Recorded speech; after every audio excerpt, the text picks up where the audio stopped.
If you're pricing your candles based on what you feel is right, then you're probably shooting your business in the foot. And what do I mean by that? So many candle makers start their businesses by actually giving a price tag for their candles based on what they feel is right or based on what their competitors are doing. And this is wrong. So in this video, we're going to talk about my secret sauce on how I would price my own candles. And this is based on 3 simple criteria. But first, before we move on to that, let's talk a bit about the mistakes that people do when actually pricing their own candles.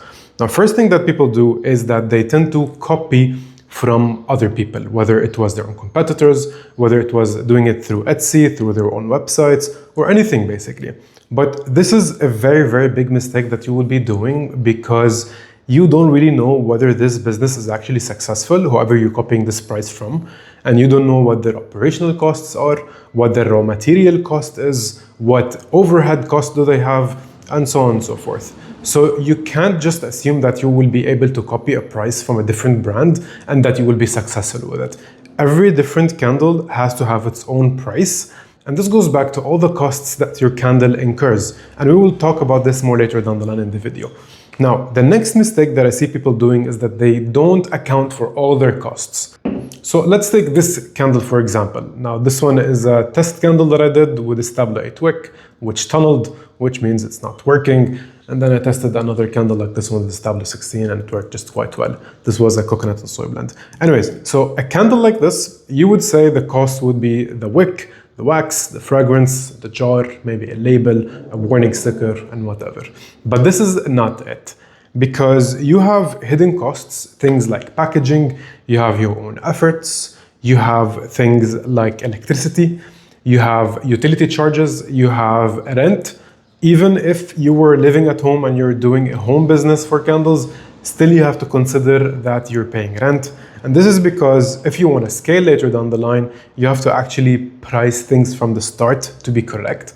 You have things like overhead, you have failed batches, so many things that you have to account for that people don't usually do. And this actually is hurting the business because you don't feel like you're making as much profit because your costs are pretty high, not just what your raw material cost you. The third mistake that I see people doing is that they don't leave enough room for their candles to be sold at wholesale. So let's say your candle costs $5 and you're selling it for $8. So this is a retail price. And then if you have someone who comes a business, who comes to you and asks you for 1,000 candles, what would you price them there? So would you tell them it's going to be $6? So you're going to make $1 per candle? That's why you have to leave room for orders like these, for wholesale prices versus retail. Another thing, you have to leave room for discounts during holidays, for example, during Christmas, where candle season is at its peak, or during Black Friday, Cyber Monday, whatever it was. You have to have this room to be able to give discounts to people. Consider one of the biggest brands in the world, for example, Bath & Body Works. Their normal candles retail for about $28 to $32, if I'm not mistaken. And during the Christmas season, you see a very big rush in their stores. And that's because they discount their candles, their 3-wick candles, the big ones, to $8 to $12. And they're still able to make profit. So you see this $20 difference where they're still able to make a profit is what lures people in. So you have to keep this in mind as well. Keep the room for yourself to give discounts for your candles, whether it was for wholesale or whatever it was. Now that we've talked about the 3 mistakes that people are doing, let's talk about the criteria that basically I follow to price my own candles. First one is positioning an audience. If I want to sell candles, I will have 2 different audiences. One who prefers luxury candles and the other one who prefers affordable candles. And if I want to create a brand, I cannot cater to both. I have to understand who I want to cater to.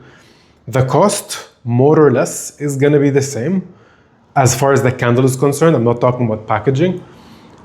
Even if packaging is involved, your cost will incur like 20% increase, but that's basically it. And the price tag will be a very big difference. For example, if this candle were a regular candle, I would make it for $5 and sell it for $10, $11, $12. But if it were a luxury candle, I can price it up to $30. Obviously, I have to follow the proper packaging. I have to have a nice hard box. I have to have a branding behind it that showcases that it's a luxury candle and so on and so forth. The scent has to be studied. You have to have luxurious scents and everything else that makes a candle luxurious. So you have to position yourself and understand, who do you want to sell for?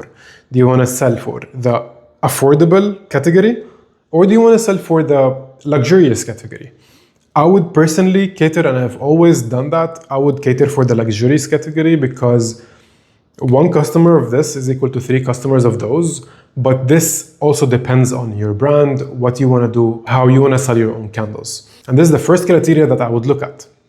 Now, the second criteria is, I did mention this as a mistake, but this is a very important thing, is pricing for retail versus wholesale. So for me, what I do is basically I sell my candles at a regular price of $25.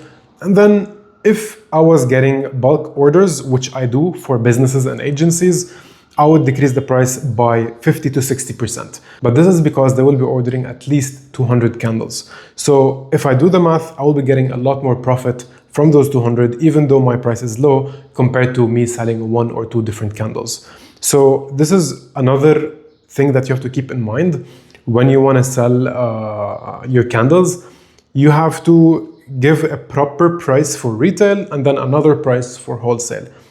And to go even a bit deeper, for wholesale, you have to have categories. So for example, I would price my candles differently if someone was ordering 100 pieces in comparison to someone ordering 1,000 pieces. So I would give, let's say, a 50% discount for 100, but a 70% discount for 1,000. So even if I was making $2 to $3 per candle for 1,000 pieces, that would still be $3,000 in profit for me if I was doing 1,000 candles for a $3 profit margin. Third thing in my criteria is basically the raw material. So we have things like the wax, the wick, the fragrance, the jar, the label, the warning sticker, and if you have any packaging, whether it was a corrugated box for shipping, bubble wrap, or you have a box for your own brand, whether it was a soft box, a hard box, anything in between. All these have to be added in the cost. And I will do a breakdown later down the line in the video, for everything that we can expect. And whatever the cost was, so let's say for example, this one cost me $7. Because this is a want, it's not a need, it's not a necessity for survival. So it's a luxury, basically. So I would give a markup of anywhere between 250 to 400% of your cost. So if this candle cost me $1, I will sell it for $2.50 minimum or $4 maximum, obviously depending on your targeting and positioning. This goes back to whether we're catering for the affordable niche or for the luxurious niche. So all these 3 things combined, we think about it properly, and then we're able to actually give a price for our candles. All right, so let's do this quick breakdown right here. So let's say I'm doing a regular 8-ounce jar. All right, so this jar will cost me, let's say, $1.50. And then we're gonna have our wick, our fragrance, oil. We're gonna have our double-sided sticker, which is basically miscellaneous expense. And then we have our label, our warning label. We have our packaging, which includes things like the shipping, the packaging for the candle itself. We have utility. We have utility and rent, let's say, utility and rent. We have discounts to accommodate for discounts. We have loss and damage. And I think that's basically it. So the 8-ounce jar is $1.50. The wick, based on the prices that I'm getting, let's say it's 0.25, which is 25 cents. So for the fragrance, we have a bit of a different situation. We have to create an equation for that. So the way it works is by checking how much wax we're using. So we have an 8-ounce jar, so it's roughly 6 ounces because we're not gonna fill it all the way to the top.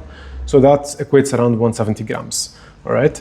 So here, what we're gonna do, we're gonna be using 7% of oil only, all right? So 7% of oil. So the equation is gonna be 170, where we're gonna multiply that by 7%, whatever the number was, or actually let's do it divided by 100 because this is gonna be the amount of oil that we have. And then we're gonna multiply that by the price. And then we're gonna divide it by 1,000. So this is our price of the oil for 7%, even we're getting it for $50. Now, double-sided sticker, we're gonna say it's gonna be 5 cents per piece. For the label, we're gonna go with 75 cents. Warning label, 5 cents a piece as well. For the packaging, we're gonna go with $1.50, all right? Let's say we're using a regular standard bag, paper bag, and we're just putting a stamp on top. Utility and rent, we're gonna go with 50 cents or even less, 20 cents per candle. For discounts, we're gonna put $1 per candle. All right, so if we're making 20 candles, that's $20. So it's gonna accommodate for a big production. Now, loss and damage is gonna be 0.2 as well. So if we add all these up, we're gonna be getting $6.10. So my price, if I were to sell it, can have two different price tags. Like we said, by 2.5 or by 4. So if we look at here, we're gonna do this one multiplied by 2.5 or this one multiplied by 4. So your prices could be this much if your candle costs 6.10. Obviously, you can go much higher than this if you are catering for a luxurious brand. But yeah, that's basically a quick estimate of what you can expect to price your candles. So yeah, anyways, that's it for today's video. Thank you so much for watching. I'll see you in the next one. Bye-bye.